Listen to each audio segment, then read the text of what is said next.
Ada 3 jenis pelaburan yang meningkat nilainya ketika mana inflasi juga turut meningkat.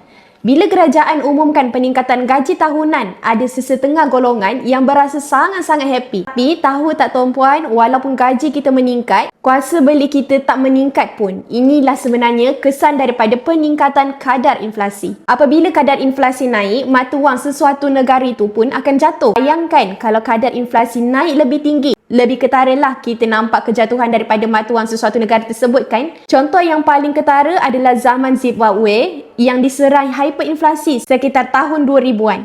Kadar inflasi di negara Zimbabwe melebihi jutaan peratus setahun yang menyebabkan mata wang negara Zimbabwe diberhentikan penggunaannya. Tetapi ada 3 jenis pelaburan yang mana nilainya meningkat ketika keadaan inflasi sedang menggila, iaitu emas fizikal, hartanah dan juga kripto terpilih. Jadi, pesan pakar kewangan, jika kita ingin selamatkan diri kita dan juga keluarga kita daripada kejatuhan mata wang, sangat digalakkan untuk melabur 1, 2 ataupun 3 pilihan tersebut ataupun ketiga-tiga pilihan pelaburan itu tadi.